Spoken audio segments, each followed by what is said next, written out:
अगर आप भी मेरी तरह एक 90s किड हैं और क्रिकेट देखते थे पहले और न्यूज़ वगैरह कुछ फॉलो करते थे तो पहले स्टार न्यूज़ करके एक चैनल होता था। उस पे एक प्रोग्राम आता था जब भी इंडिया मैच हारती थी कि मैच का मुजरिम कौन। इतना बड़ा बड़ा उसमें लिखा आता था मैच का मुजरिम कौन। और जब भी इंडिया मैच हारती थी तो उसमें ये डिस्कस किया जाता था कि किसकी गलती की वजह से हारे, मतलब वो कौन सा प्लेयर है जिस पे हमें ब्लेम गेम करना चाहिए, जिस पे ब्लेम डालना चाहिए पूरा कि भाई इस बंदे की वजह से हार गए और यही है कारण जिसकी वजह से हमें हार का सामना करना पड़ा। तो मैं ये तो नहीं कह सकता कि मैं इस अप्रोच के बिल्कुल साथ में था कि आप एक किसी प्लेयर को ब्लेम करें कि वो मैच का मुजरिम कौन है, क्योंकि टीम स्पोर्ट में जब आप हारते तो एज अ टीम हारते हैं। किसी एक बंदे को बोलना कि भाई इसकी वजह से हार गए सही नहीं रहता। लेकिन अगर हम चेल्सी की बात करें तो मैच का मुजरिम बताना काफी आसान है। अगर 2 मैच से लगातार आपको 2 रेड कार्ड मिल रहे हैं और फिर आप बोल रहे हैं कि हम भाई मैच कैसे हार रहे हैं और उसमें मैनेजर को फिर ब्लेम किया जा रहा है और कहा जा रहा है कि भाई मैनेजर तो क्लूलेस है और ये टीम एकदम बेकार है और कुछ भी नहीं हो सकता, ये सीजन तो बर्बाद हो गया, तो मुझे लगता है कहीं ना कहीं हम बड़ी पिक्चर जो है उसको मिस कर रहे हैं। फिर से चेल्सी हार गई है और चेल्सी तो क्या हारी है, बहुत ही क्रेजी दिन था फुटबॉल का जहां पे चेल्सी ने तो हार का सामना किया ही ब्राइटन से। मैनचेस्टर यूनाइटेड भी हार गई ब्रेंटफर्ड से। एटलेटिको मैड्रिड ने बुरी तरीके से डोमिनेट करते हुए रियल मैड्रिड को हराया 5-2। And guess what, Liverpool premier league champions, defending champions भी हार गए क्रिस्टल पैलेस के अगेंस्ट 2-1 से। बड़ा ही ड्रामेटिक मैच हुआ वो भी। तो a day of some upsets, some foolish mistakes, absolute domination somewhere. तो बात करने की कोशिश करेंगे इन सारे मैचेस की, लेकिन शुरू मैं करना चाहूँगा ऑब्वियसली चेल्सी ब्राइटन से। तो नैरेटिव जो था वो इससे हटके कि भाई चेल्सी क्या करेगी, बहुत मोमेंटम लेके आ रहे हैं, स्क्वाड सही लग रहा है, प्री सीजन भी अच्छा गया, क्लब वर्ल्ड कप भी जीत गए, प्रीमियर लीग में क्या करेंगे, से अब इस पे आ गई है बात कि एमोरिम और मरेस्का में से पहले कौन सैक होगा। तो देखिए दोस्तों, आज के मैच की तो बात करना तुक नहीं बनाता है, क्योंकि जो भी आपने अच्छी चीज़ें की भी, अगर आज के मैच में अगर मुझे लगा कि कुछ हमने अच्छी चीज़ें की और कुछ पॉजिटिव्स थे तो उनकी बात करने का कोई फ़ायदा नहीं है, क्योंकि एक मस्ट विन मैच था और हमें किसी ना किसी तरह से 3 पॉइंट चाहिए थे। Somehow we again found a way to let us down. और ये सब जो आप अच्छी चीज़ें करते हैं ना, वो छुप जाती है जब आप 3-1 हारते हैं और अल्टीमेटली यही देखा जाता है कि आप तो बुरी तरीके से हार गए। एक तो भाई गजब है, मतलब मस्त चल रहा है बिल्कुल। ब्राइटन से प्लेयर खरीदो, ब्राइटन के पीछे पड़ जाओ, उनका स्टाफ ले आओ, उनके डायरेक्टर्स ले आओ, उनका गोलकीपर, उनका स्ट्राइकर, उनके डिफेंडर, अपना भी जो मेन डिफेंडर है उसको लोन पे वहाँ भेजो, उनका एक और प्लेयर ले आओ लोन पे और फिर उनसे हार जाओ। मतलब गजब की बात है कि किस तरीके की दरिया दिली चल रही है ना चेल्सी की, कि भाई हम पैसा भी देंगे ब्राइटन को, उनका प्लेयर भी लोन पे उठाएंगे, सब कुछ उनसे लेंगे, भर भर के उनकी मांगे पूरी करेंगे और फिर उनको 3 पॉइंट भी देंगे सीजन के एंड में। तो भाई बहुत बहुत बहुत बहुत बढ़िया है भाई, बहुत ही ज़बरदस्त जो आज चेल्सी ने दरिया दिली का मुजाहरा किया है। क्या बोलूँ मैं, 45 मिनट बहुत अच्छे थे। Everything look really good. जो प्लान था मैरेस्का का सब कुछ अच्छा चल रहा था। जोरेल हाटो लेफ्ट सेंटर बैक में खेल रहे थे, सब कुछ बढ़िया था। सैंचेज भी कोई गलती नहीं कर रहे थे। Every player was playing his part two the perfection. James की परफॉर्मेंस बहुत अच्छी थी। एंजो का गेम बहुत शानदार जा रहा था। जाओ Pedro was looking very good. सब कुछ अच्छा था। नेटो एस्तेवो बहुत अच्छा चल रहा था सब कुछ। रेड कार्ड मिल गया चालुबा को 52वें मिनट में, सही रेड कार्ड बिल्कुल। और फिर उसके बाद हमने 3 गोल कंसीड कर लिए। 77वें मिनट में किया और फिर 2 गोल एडिट टाइम में कंसीड करके हम मैच हार गए। अब देखिए दोस्तों, यहाँ पे ना 2 तरीके हैं इस चीज़ को देखने की कि मैच का मुजरिम कौन। मैच का मुजरिम चालोबा को बोले, सैंटोस को बोले या मरेस्का को बोले। तो देखिए सबसे पहली बात तो यह है कि सैंटोस की गलती थी वो, लेकिन चालोबा को अब मैं ये नहीं कहूँगा कि यंग प्लेयर है, इनएक्सपीरियंस प्लेयर है, ही शुड नो बेटर। काफ़ी एक्सपीरियंस हो गया चालोबा को यार, अब 4-5 साल हो गए हैं खेलते हुए। तो वहाँ पे आप कर लो ना कंसीड गोल यार। सेम गलती आपने जब लास्ट वीक की है तो ये क्या हो जा रहा है भाई। आज तो चालोबा बाल भी कटा के आया था भाई, ऐसा लग रहा था कि हाँ यार कुछ नया हेयर स्टाइल है तो कुछ नया देखने को मिलेगा। ये दिखाया भाई ने। एक तो 3-4 मैचेस से वैसे ही खराब परफॉर्मेंसेस चल रही हैं। अगर आप मिड वीक में देखें तो लिंकन सिटी के अगेंस्ट भी जो गोल पहला कंसीड किया था उसमें भी चालोबा की गलती थी। तो ये क्या हो रहा है मुझे समझ नहीं आ रहा भाई कि इतना ज़्यादा ब्रेन फेड कैसे हो सकता है आपका। अब उसके बाद देखिए क्या है ना, यहाँ पे बड़ी इंटरेस्टिंग चीज़ है। अब 2 तरीके हैं इस चीज़ को देखने के, ठीक है। आप कौन से तरीके से सहमत हैं मुझे बताइए। पहला तरीका ये है कि भाई मरेस्का इतना ज़्यादा स्टबन मैनेजर है कि ये बोलता है कि आप बैक से बिल्ड करो, बैक से बिल्ड करो, इन प्लेयर्स की बस की नहीं है बैक से बिल्ड करना, ये गलतियां करते रहते हैं, गलतियां होती रहती हैं, होती रहती हैं, होती रहती हैं, इनको रेड कार्ड मिल जाता है या गोल कंसीड कर लेते हैं, ठीक है। 8 गोल चेल्सी ने अभी तक कंसीड किए हैं, जिसमें से 6 गोल चेल्सी की गलती से हुए। 6 goals have been considered error leading to goal से। 6 direct errors leading to goal हैं चेल्सी के 8 में से, विच इज़ एब्सोल्युटली इनक्रेडिबल। अगर आप देखोगे कि incredible in a negative sense, मतलब इनक्रेडिबल यूजुअली अच्छे सेंस में यूज़ किया जाता है, मतलब अनबिलीवेबल है कि किस तरीके की हम गलतियां कर रहे हैं और अपने पैरों पे कुल्हाड़ियां मार रहे हैं बार बार। आज ही 2 आप देख लीजिए गोल जो है हमारी गलती से स्कोर हुए हैं। दोनों ही गोल्स में आप देख सकते हैं कि हमारा जो डिफेंडर था ही वॉज कॉट आउट। पहले गोल में सैंटोस थे, दूसरे में जो तीसरा गोल था उसमें अचेम्पोंग थे, दूसरा तो खैर अच्छा सा क्रॉस डाला था मिंटे ने। खैर जो भी चीज़ है, तो या तो मरेस्का बहुत स्टबन मैनेजर है कि भाई ये बैक से बिल्ड करवा रहा है और इससे हो नहीं रही। दूसरी चीज़ ये है मरेस्का के अगेंस्ट जो जाती है कि भाई जैसे ही रेड कार्ड मिलता है भाई इस बंदे को ना कुछ हो जाता है, ये पैनिक कर जाता है। आज फिर से इस बंदे ने ना सारे अटैकर्स हटा दिए, कोई आउटलेट नहीं था, जिसकी वजह से हम पैक बैक हो गए। We were force to defend, we were force to hold out, और वहाँ पे फिर जब हमारे पास डिफेंडर इतने हैं नहीं अच्छे तो हमने गोल कंसीड किया और हम मैच हार गए। अब दूसरी चीज़ इसकी ये है, दूसरा पहलू जिससे मैं सहमत हूँ कि चलिए ठीक है मरेस्का को आप पूरा ब्लेम करेंगे मैन यूनाइटेड वाली हार के लिए, मैंने भी किया था, मैं भी एग्री करता हूँ कि भाई इतना पैनिक नहीं करना चाहिए था। जो मरेस्का ने किया बहुत ही मतलब ऐसा लगा कि भाई क्या हो गया, मतलब ऐसा लगा परकच्चे उड़ गए मरेस्का के दिमाग के कि भाई क्या हो गया, ये बौखला आ गया बंदा, ठीक है पैनिक कर गया। आज जब कॉन्टेक्स्ट अलग था, उस दिन तो हम कह रहे थे कि भाई आप 2-0 हार रहे हो, 3-0 हार जाओगे क्या हो जाएगा, अटैक तो करो थोड़ा। आज मुझे ऐसा लगता है कि जब आप 1-0 लीड कर रहे थे तो आपके पास 2 ऑप्शंस थे, या तो आप अपने अटैक को ट्रस्ट करें, जैसा चल रहा है चलने दें, कि जो चल रहा है हम वैसे ही खेलते रहते हैं, रिस्क लेते हैं, एक और गोल स्कोर करने की कोशिश करते हैं और गेम शायद फिर हमारे फेवर में आ जाएगा वहाँ से। या दूसरा ये है इस चीज़ का पहलू इसमें भी कि हम डिफेंड करने की कोशिश करते हैं, 1-0 की हमारे पास लीड है, इसको होल्ड करते हैं और यहाँ से मैच निकालने की कोशिश करते हैं। तो मरेस्का ने ना आज अपने डिफेंस को ज़्यादा ट्रस्ट कर लिया अटैक से, एंड आई थिंक यही एक प्रॉब्लम है जो मरेस्का के साथ हो रही है कि जो उनका इन गेम मैनेजमेंट है ना उसकी अब चीज़ें बैकफायर कर रही हैं, तो कहीं ना कहीं जो फैंस हैं उनका अब फेथ लूज़ हो रहा है। मेरी यहाँ पे एक बात यह है कि मरेस्का को मैं इसलिए ब्लेम नहीं करूंगा आज के मैच के लिए, क्योंकि एक तो देखिए रेड कार्ड के लिए कोई मैनेजर प्रिपेयर नहीं कर सकता। एक टीम सेटअप करेगा मैनेजर और वो ये सोच के गेम में कभी नहीं उतरेगा कि भाई अगर मुझे रेड कार्ड मिल गया तो मैं क्या करूंगा। तो ये जो प्लेयर लगातार 2 मैचेस से रेड कार्ड ले रहे हैं, फिर एक अपॉलॉजी डाल देते हैं इंस्टाग्राम पे कि भाई गलती हो गई, sorry, we will come back stronger in the next game, उससे हमें तो कुछ फ़ायदा नहीं होता भाई। तो ये तो प्लेयर्स की गलतियां हो रही हैं। रही बात बैक से बिल्ड करने की, तो मरेस्का ने कहा था कि भाई कॉलविल इंजर्ड हो गया है, मेरे पास ऐसे सेंटर बैक्स नहीं है जो वो फुटबॉल खिला सके जो मैं खेलना चाहता हूँ। तो यहाँ पे मैं मरेस्का से ज़्यादा इनको ब्लेम करता हूँ, ओनर्स को, जिन्होंने इनको बैक नहीं किया प्रॉपरली। अब प्रॉब्लम क्या है कि मरेस्का के पास डिफेंस है, आज जो स्क्वाड डेप्थ यूज़ करी वो डिफेंसिव स्क्वाड डेप्थ यूज़ की। काफ़ी लोग कह रहे हैं कि आपने जो ऑप्शन है वो तो आप ना गिटन्स यूज़ कर रहे हो ना गर्नाचो यूज़ कर रहे हो, क्या चल रहा है ये।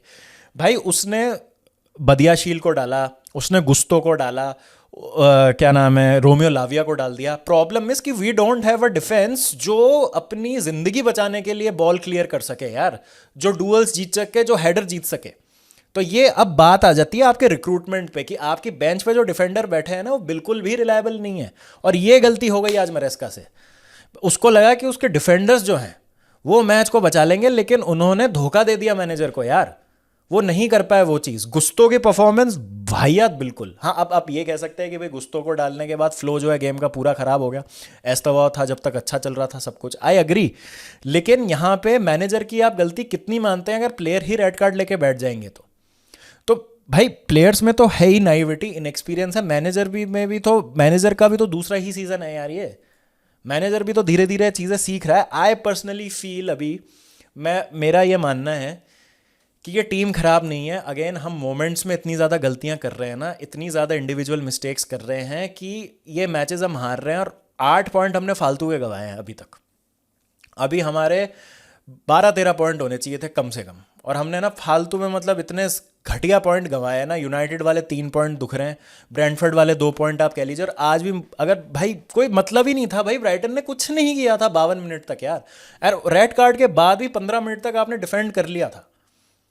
तो यहाँ पे मैं मैनेजर को आज ज़्यादा ब्लेम नहीं करना चाहता हूँ, बट हाँ he has to quickly fix some things, क्योंकि अगला मैच अब लिवरपूल से, और आपके पास आपके फ्रंट लाइन सेंटर बैक्स नहीं है, आपके पास फोफाना नहीं होगा, टोसिन का मुझे आइडिया नहीं है, चालोवा विल बी अनअवेलेबल। अब आप या तो हैटो या अचेम्पोंग से खेलेंगे, बिल्कुल इनएक्सपीरियंस डिफेंस, और लिवरपूल के अगेंस्ट तो बहुत ही ज़्यादा मुझे मुश्किल लग रही है कि किस तरह से हम वो मैच में स्टैंड भी कर पाएंगे उस टीम के अगेंस्ट। तो अगर वो मैच भी हम हार जाते हैं तो भाई इसके सैकिंग की शुरू हो जाएंगी बातें मैनेजर के कि भाई सैक करो सब खराब है, बर्बाद क्लब हो गया, बर्बाद सीज़न हो गया, ये हो गया वो हो गया। बल जबकि आई पर्सनली फील कि मतलब चलिए रूबेन एमोरिम से कंपेयर किया जा रहा है अभी एंजो मरेस्का के स्टार्ट को। मेरा ये कहना है, मान ली मैंने बात की रूबेन एमोरिम ने जो स्टार्ट किया है उसमें he has played against Arsenal, he is played against man city.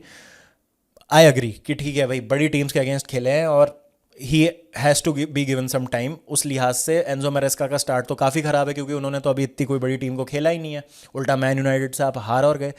लेकिन अगर आप रूबेन एमोरिम का अभी तक रिकॉर्ड देखेंगे तो आई थिंक 35 मैच में 32 पॉइंट हैं रूबेन एमोरिम जब से आए हैं। ब्रेंटफोर्ड से आज फिर से हार गए, यहीं पे ही एंजो मरेस्का जो आपको टॉप 4 लेके आए लास्ट सीजन, 2 ट्रॉफीज जीते हैं। इंजरीज से इतने ज़्यादा हम परेशान हैं। मैन यूनाइटेड की तो मैं मतलब वैसे तो कंपेयर ही नहीं करना चाहिए। मैन यूनाइटेड में अभी एक बार मार्टिनेस को हटा दे तो I think most of the squad is available. अभी कूनिया भी आ गए, एम्बूमो भी आ गए, माउंट वाउंट सब अवेलेबल है, ठीक है। यहाँ पे भैया आपके पास कोल पामर नहीं है, लीवाई कॉलविल आपका मेन सेंटर बैक है वो नहीं है, लियम डिलैप जो आपका एक बैकअप स्ट्राइकर आया था वो आपके पास अभी नहीं है। लाविया और बदियाशील आज आए हैं, फोफाना 12 दिन के लिए बाहर हो गए, तो थोड़ा बैड लक भी तो है मरेस्का के साइड। आई अग्री कि स्टबननेस है मैनेजर की, बट ये बोल देना कि भाई इसको तो कुछ समझ नहीं आ रहा है and he is out of ideas और हम फुटबॉल बहुत खराब खेल रहे हैं, I kind of disagree with this. क्योंकि अगर इतना रिएक्शनरी होके हम मैनेजर को सैक कर देंगे ना तो फिर इंस्टेबिलिटी आ जाएगी। और ऐसा कौन सा मैनेजर है जो आते ही बिल्कुल मतलब आपको लग रहा है कि भाई ये स्क्वाड तो बिल्कुल सेट है और एकदम मतलब हम आके हाई फ्लाइंग फुटबॉल खेलने लग जाएंगे। मेरे हिसाब से ये एक ब्लिप है, इसको ब्लिप की तरह लेना चाहिए। हाँ बहुत गंदा स्टार्ट हुआ है सीजन का, आई एग्री, बट रिएक्शनरी होकर बोल देना कि मरेस्का को पता नहीं वो क्या कर रहा है, आई फील कि हम थोड़ा सा अनफेयर हो रहे हैं and he needs to be given some time. अब कुछ लोगों को ये बात टॉक्सिक पॉजिटिविटी लगेगी, बट मुझे लगता है कि आज का मैच ही एविडेंस ले लीजिए आप। बिल्कुल सही लाइनअप थी, प्लान बिल्कुल सही वर्क कर रहा था, बंदा रेड कार्ड ही लेके बैठ जाए हर मैच में तो वो क्या करेगा यार बंदा। है लिमिटेशंस, मैं ये नहीं कह रहा हूँ कि मरेस्का परफेक्ट मैनेजर है। क्या मरेस्का बेस्ट मैनेजर है, परफेक्ट मैनेजर है? नहीं। क्या मरेस्का टैक्टिकली बहुत मतलब परफेक्ट है, 100 में से 100 नंबर आएंगे उनके? नहीं। लेकिन क्या उन्होंने कुछ अचीव किया है? हाँ। क्या वो टाइम डिजर्व करते हैं? एब्सोल्युटली यार, ही डिजर्व सम टाइम। और 2-5 मैच तो मेरे हिसाब से देने ही चाहिए। ये पता नहीं कहाँ से नैरेटिव चालू हो गया कि भाई मैनेजर को निकाल लो। गलत स्टार्ट, गंदे स्टार्ट होते रहते हैं क्लब्स के यार। इसका मतलब ये नहीं कि रिएक्शनरी हो गए बस निकाल दो, बाहर करो इस मैनेजर को, इसको तो कुछ नहीं आता। गिव हिम सम टाइम, 5 से 6 मैच और दीजिए और फिर डिसाइड कीजिए। क्योंकि ऐसा नहीं लग रहा मुझे अभी भी कि हम फुटबॉल ख़राब खेल रहे हैं। इट्स जस्ट दैट कि जो इंडिविजुअल मिस्टेक्स है ना ये हमें लेके डूब रही हैं and which is creating a big big problem for us. और आज का मैच तो भाई मतलब कैसे थाली में सजा के दे दिया ब्राइटन को फिर से यार, अनबिलीवेबल है भाई, अनबिलीवेबल है। मैन यूनाइटेड हार गई ब्रेंटफोर्ड से और अगेन मतलब यहाँ पे अब आप क्वेश्चन करेंगे रूबेन एमोरिम को, क्योंकि कोई रेड कार्ड वाली प्रॉब्लम भी नहीं है। आप आउट प्ले ही हो जा रहे हैं ऑपोजिशन से, बहुत स्लो और स्लगिश लग रहा है आपका game, players are not looking up for it, Bruno से भी पेनल्टी मिस हो रही है, आप भी साइड लाइन्स पे बहुत इनएक्टिव और लथार्जिक लग रहे हैं। तो क्या है, वहाँ पे प्रेशर है रूबेन एमोरिम पे, यहाँ पे भी प्रेशर बढ़ रहा है मरेस्का पे। बट आई फील कि Maresca deserves more time than Ruben Amorim, क्योंकि मरेस्का ने कुछ किया तो है एटलीस्ट। और अभी प्लेयर्स भी नहीं है उनके पास, बोलते रह गए वो कि भाई लाओ सेंटर बैक लाओ। अब जो इन्होंने फौज जमा करी है हमारे ओनर्स ने, उसमें तो आपको ऐसे डिफेंडर मिलेंगे जो नहीं कर सकते बहुत ज़्यादा इंटेंस, जब आपको डिफेंडिंग करनी है, बचाना है खुद को, नहीं कर पा रहे हैं वो, क्या करें यही है। तो ठीक है, give manager some time to rectify this and let's hope for the best यार। और मैं क्या बोल सकता हूँ अभी इस सिनेरियो में। तो ठीक है, मैं ये नहीं कह रहा हूँ कि मरेस्का is a very very good manager, या मतलब मरेस्का अगर चले गए तो मैं मतलब चूड़ियाँ तोड़ दूंगा अपनी, जैसे टूकल के टाइम पे मैंने किया था कि भाई ये क्या हो गया। प्रॉब्लम इस कि मरेस्का को ना इसलिए भी कुशन नहीं मिलता because he is not very sexy, जो मैं वॉच अलॉन्ग में भी बात कह रहा था कि भाई एक सेक्सी मैनेजर होता है ना जिसको देख के आपको ऐसा लगता है कि भाई इसमें ऑरा है, पर्सनैलिटी है, या ये स्टाइल ऑफ फुटबॉल बहुत मस्त खिला रहा है, वो अभी है ना अचीव करने में मरेस्का को थोड़ा टाइम लगेगा।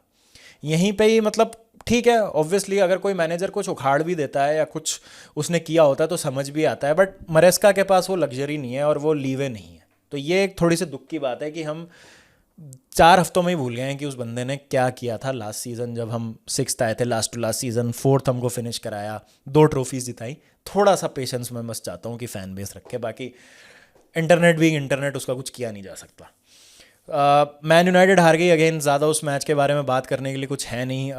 अगेन ट्रांजिशन पे जो डिफेंडिंग है मैन यूनाइटेड की, हाई लाइन वो खिला रहे हैं लेकिन प्रेसिंग बहुत डिसजॉइंटेड है, और जिस तरह से जॉर्डन हेंडरसन निकाल रहे हैं बॉल, और आज थियागो ने जिस तरीके से फिनिश किया भाई, बड़ी शानदार फिनिश, दो बहुत अच्छे गोल स्कोर किए। एक गोल ज़रूर स्कोर किया सेस्को ने, लेकिन उसके बाद कुछ खास थ्रेट आपको दिखा नहीं मैन यूनाइटेड से।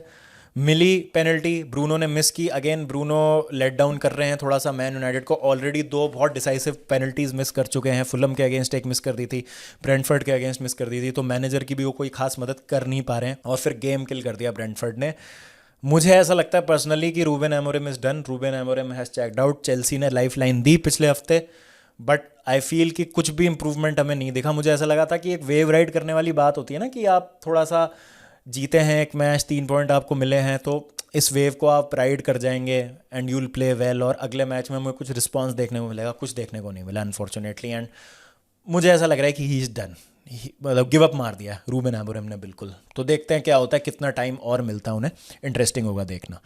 अब बात करते हैं मैड्रिड डर्बी की। 5-2 से जीत लिया एटलेटिको मैड्रिड ने, और अभी इतने दिनों से जो सवाल चल रहे थे, जो बातें चल रही थी कि भाई डिएगो सिम्योनी को क्या सैक कर देना चाहिए, क्या डिएगो सिम्योनी राइट पर्सन है एटलेटिको को लीड करने के लिए, आई थिंक कुछ हद तक उन सवालों का जवाब दिया है। बहुत ही ज़बरदस्त परफॉर्मेंस, और जो टैक्टिकली आउटप्ले किया है आज रियल मैड्रिड को, बहुत ही लाजवाब परफॉर्मेंस उनकी। और इस सीज़न अगर आप देखेंगे ना एटलेटिको मैड्रिड को, तो एक अलग तरीके की एटलेटिको आपको यहाँ देखने को मिल रही है, जो थोड़ा सा हाई लाइन खेल रही है, अटैकिंग फुटबॉल ज़्यादा खेल रहे हैं। अगर आप फैक्चुअली चेक करेंगे ना, तो ला लीगा में बार्सिलोना के बाद जो सबसे ज़्यादा हाई लाइन खेल रही है इस सीज़न टीम, वो एटलेटिको मैड्रिड है। तो टीम्स को जब यूजुअली लगता है ना कि एटलेटिको तो हराम बॉल खेलेगी, सेटअप होगी, थोड़ा सा डीप खेलेगी, यहीं पे ही बहुत अग्रेसिव और अटैकिंग फुटबॉल खेल रहे हैं, जो देख के मज़ा आ रहा है। एटलेटिको का स्टार्ट स्लो इसलिए हुआ है क्योंकि अगर आप स्टैट्स पे एक बार नज़र डालेंगे तो उनके फिनिशर्स ने बहुत ख़राब काम किया है।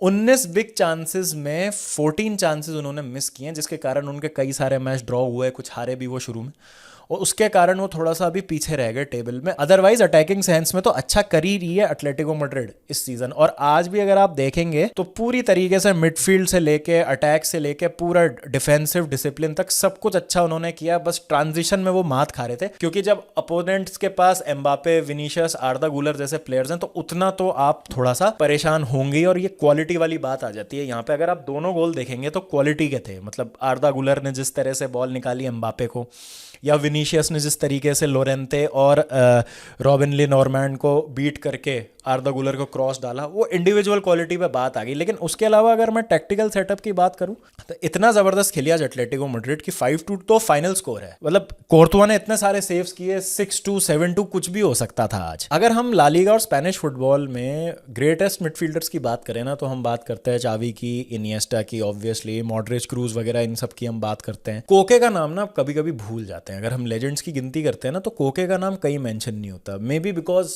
ही got overshadowed by some of the big players जो उनके अराउंड खेल गए उस एरा में। लेकिन इतने ज़्यादा इंपॉर्टेंट प्लेयर, और आज जिस तरीके से कोके ने डोमिनेट की वो मिडफील्ड अलॉन्ग साइड निको गोंजालेस एंड पाब्लो बारियोस, भाई मज़ा आ गया देख के।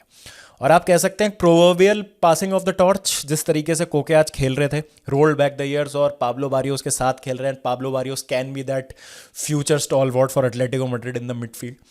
और प्लान बहुत सिंपल था कि भाई हमें बॉल मिल रही है and we have to put in those crosses जहाँ पे हमारे जो अटैकर्स हैं इनके लिए परेशानियाँ क्रिएट करने वाले हैं बहुत ज़्यादा। डीन हॉयसन का मेरे ख्याल से बहुत ही ख़राब गेम था। अगर आप देखेंगे तो डीन हॉयसन 1 या 2 गोल्स में तो मिनिमम आप कह सकते हैं, 1 गोल में तो मिनिमम वो गलती पे थे। और उनके ख़राब गेम का मतलब ये था कि सॉरलोथ को आज गोल मिला, एक कॉर्नर पे लिनॉर्मैंड ने गोल स्कोर किया। उसके अलावा आप देखेंगे तो जूलियन अल्वारेस का जो फॉर्म चल रहा है इस सीज़न, बड़ा ज़बरदस्त। पेनल्टी मिली उनको, आर्दा गुलर पता नहीं कैसे वो रेड कार्ड नहीं था, मुझे तो लगा कि रेड कार्ड ऑफेंस हो सकता है, बट बचे वहाँ पे। पेनल्टी मिली, पेनल्टी स्कोर की, और एक शानदार शानदार फ्री किक। 4-2 जब हुआ तब लगा कि भाई गेम किल हो चुका है बिल्कुल। और फिर जब एलेक्स बाइना आए, आते ही within 20-25 seconds puts in Griezmann ने भी अपना एक बहुत लंबा गोल्ड राउट जो है उसको ख़त्म किया, और 5-2 से ये गेम ख़त्म होता है। और food for thought for real Madrid कि जिस तरह से अगर कोई टीम उनके अगेंस्ट हाई लाइन खेल रही है तो they can not afford to make mistakes. क्योंकि आज मुझे ऐसा लगा, as much as I love him, Valverde का गेम अच्छा नहीं था, चुआमेनी का गेम भी अच्छा नहीं था, कामाविंगा है, ज़्यादा कुछ हुआ नहीं, कारवाहाल को सब्सटीट्यूट किया। मतलब इंडिविजुअल क्वालिटी तो है ही रियल मैड्रिड में। देखिए जिस तरह से अगर आप गोल देखेंगे, जो पहला गोल स्कोर किया किलियन एम्बापे ने, जो अर्धा गुलर की बॉल थी, क्लेमॉन लॉन्गले और लेनॉर्मैंड के बीच में से निकल गई। अब देखिए यहाँ पे मैं बात करता हूँ कि बोर्ड ने लेट डाउन किया सिमियोनी को। सिमियोनी को क्वेश्चन करने से ज़्यादा बड़ा सवाल ये है कि आप बोर्ड से क्यों नहीं सवाल पूछते हैं कि भाई तुमने बैक किया क्यों नहीं मैनेजर को ट्रांसफर विंडो में। 2025 में क्लेमॉन लॉन्गले कैसे खेल रहा है सेंटर बैक एटलेटिको मैड्रिड के लिए, कोई मुझे बताए। अब यहाँ पर आप ये देखिए कि ये परफॉर्मेंस इतनी ज़्यादा इंप्रेसिव इसलिए है क्योंकि होजे मरिया हिमेनेज नहीं थे, एलेक्स बाइना इंजरी से अभी अभी आए हैं, तो मेन प्लेयर 2-3 नहीं थे आज एटलेटिको मैड्रिड के पास। Still they gave Real Madrid a very very tough game और पूरी तरीके से डोमिनेट करके उनको हरा दिया, हाई लाइन खेल के बिल्कुल ध्वस्त कर दिया उनको। तो भाई बात है उस मैनेजर में। और मैंने ये भी एक बात कही थी जब मैं जीशान के चैनल टॉक फुटबॉल एचडी पे गया था, जहाँ हम सिमियोनी के बारे में हमने डिटेल में डिस्कशन किया था कि भाई एटलेटिको मैड्रिड डिएगो सिमियोनी की वजह से ही एक ऐसा क्लब बना है जहाँ प्लेयर्स आके सोचते हैं कि हमारा एक अच्छा यहाँ पे करियर हो सकता है, यहाँ हम आके ट्रॉफीज जीत सकते हैं। नहीं तो ये एक सेलिंग क्लब बन जाएगा। कोई भी प्लेयर ये नहीं सोचता एटलेटिको मैड्रिड आके कि ये स्टेपिंग स्टोन हो सकता है मेरे लिए, यहाँ पे आके सीरियस प्रोस्पेक्ट हैं प्लेयर्स कि हम कुछ कर सकते हैं अच्छा मिलके। और अगर आप डिएगो सिमियोनी को निकालने के और हटाने की भी बातें करते हैं तो ऐसे कौन से 2-3 प्लेयर हैं या ऐसा कौन सा एक मैनेजर है जो ये 3-4 साइनिंग आप एक विंडो में कर लेंगे इंक्लूडिंग द मैनेजर, और सडनली आपका जो गैप है वो रियल मैड्रिड और बार्सिलोना से कम हो जाएगा। तो ये सब चीज़ें आपको देखनी पड़ती हैं, कॉन्टेक्स्ट देखना पड़ता है। और डिएगो सिमियोनी को इतना हल्के में मत लीजिए सिर्फ इसलिए क्योंकि एक रिफ्रेशमेंट चाहिए। हम बोर हो गए डिएगो सिमियोनी को देखते देखते, अब कुछ नया लेके आया एटलेटिको में, बहुत हो गया इसका, ये कोई रीज़न नहीं होता है डिएगो सिमियोनी को हटाने का। आप बोर हो गए इसका मतलब ये नहीं है कि वे Diego Simeone is out of ideas. Diego Simeone हमेशा स्टेबिलिटी ला के रखते हैं एटलेटिको मैड्रिड में, और stability is a very very underrated thing in modern football. क्योंकि अगर सिमियोनी गए और एक डाउनवर्ड स्पाइरल में चला गया क्लब, जैसे लोग कहते हैं ना, अरे हटाओगे नहीं तब तक पता कैसे चलेगा कि भाई कौन आएगा कौन नहीं आएगा। तो कोई ऐसा मैनेजर बताइए जो आपको लगता है कि आके बिल्कुल रियल मैड्रिड और बार्सा का जो स्क्वाड है या जो एक्सपीरियंस है इन प्लेयर्स और मैनेजर के पास, उसका गैप आके एकदम कम कर देगा। नहीं है यार, बहुत कम ऑप्शंस हैं और you have to get it absolutely right. तो brilliantly done by Diego Simeone and Atletico Madrid today. Man of the match obviously Julian Alvarez होंगे बहुत लोगों के, बट मेरे हिसाब से कोके और पाब्लो बारियोस का गेम भी बहुत अच्छा था और वो एक बहुत बड़ा पार्ट थे कि आज एटलेटिको मैड्रिड क्यों जीती, जिस तरीके से उन्होंने मिडफील्ड को कमांड किया। फाइनली बात करते हैं लिवरपूल की। लिवरपूल अपना पहला मैच हार गई है, क्रिस्टल पैलेस ने हरा दिया उनको in dramatic circumstances. Eddie Nketiah ने बिल्कुल 90+7 मिनट में जाके विनर मारा। और यही प्रीमियर लीग है दोस्तों, यहाँ पे कभी भी कुछ भी हो सकता है। एंड टू बी फेयर, मुझे ऐसा लगता है कि लिवरपूल किसी भी मैच में बहुत ज़्यादा कन्विंसिंग नहीं लगी है अभी तक। हर मैच में they had to rely on a late winner to get them across the line. Bournemouth वाले मैच में ऐसा हुआ था, न्यूकासल वाले मैच में ऐसा हुआ था, बर्नली वाले मैच में ऐसा हुआ था, आर्सेनल वाले मैच में शोबोस्लाई ने फ्री किक मारी थी। तो अगर एक एवर्टन के अगेंस्ट मर्सीसाइड डार्बी हम हटा दें तो मोस्टली लिवरपूल का, चाहे आप चैंपियंस लीग में भी एटलेटिको के अगेंस्ट मैच देख लीजिए, कंफर्टेबल आउटिंग्स नहीं रही हैं। तो उनको भी ये डिफेंसिव प्रॉब्लम्स अपनी एड्रेस करनी है। एलिसन का परफॉर्मेंस बहुत अच्छा था, वरना और कन्विंसिंग विन हो सकती थी क्रिस्टल पैलेस की। प्रॉब्लम्स हैं लिवरपूल के लिए, लेकिन अगेन एक्सपीरियंस इतना है, चैंपियन डीएनए है, कैप्टन खेलते हैं बहुत सारी टीम्स के, उनके लिए हंगरी के कैप्टन खेलते हैं, इजिप्ट के कैप्टन खेलते हैं, नेदरलैंड्स के कैप्टन खेल रहे हैं, बहुत सारी टीम्स के कैप्टन खेल रहे हैं। तो लीडरशिप और एक्सपीरियंस से फर्क पड़ता है कि आप खराब भी अगर खेल रहे हैं ना तो आप वहां से मैच निकाल लेते हैं। और दूसरी तरफ आपके पास चेल्सी है, अच्छा भी खेल के आप मैच नहीं जीत पाते क्योंकि आपके पास वो नाइविटी है और एक्सपीरियंस की कमी है। तो देखते हैं क्या होता है। अगला मैच चेल्सी और लिवरपूल का है और काफ़ी इंटरेस्टिंग मैच होगा वो। पता नहीं मतलब चेल्सी किस तरीके का डिफेंस लाइनअप करने वाली है लिवरपूल के अगेंस्ट, बट मज़ा आएगा। और अगर चेल्सी ने जीत लिया ये मैच तो एकदम से फिर से चीज़ें चेंज हो जाएंगी, समीकरण बदल जाएंगे, टाइटल रेस में हाहाकार मच जाएगा। चेल्सी नहीं है टाइटल रेस में, मैं पहले बता देता हूँ, चेल्सी के पॉइंट ऑफ व्यू से नहीं, आर्सेनल को फ़ायदा हो जाएगा, मैं बस ये कह रहा हूँ। चेल्सी का तो अब टॉप 4 टॉप 3 टोन डाउन कीजिए एक्सपेक्टेशन। चैंपियंस लीग क्वालिफिकेशन हमारा एम होना चाहिए। तो आपकी क्या राय है इन सारे मैचेस के बारे में? Please do let me know in the comment section. Atletico, real Madrid, Chelsea, man United, Liverpool, बताइएगा जो भी आपके थॉट्स हैं। और हाँ, अगेन चेल्सी हार गई तो बड़ा दुख हो रहा है, लेकिन बाबा एंड लोल्स इस हफ्ते करेंगे। इस वीक क्या हुआ था कि Manas was not well, Nidhi भैया was travelling, Daksh was also busy, तो हमको टाइम नहीं मिल पाया, बट इस वीक करेंगे। और रेलिवेंट तो अभी भी है भाई, चेल्सी हार गई तो आप लोग तो मज़े कीजिएगा। चलिए दोस्तों, मिलता हूँ फिर आपसे। ध्यान रखिए जब तक अपना, टेक केयर।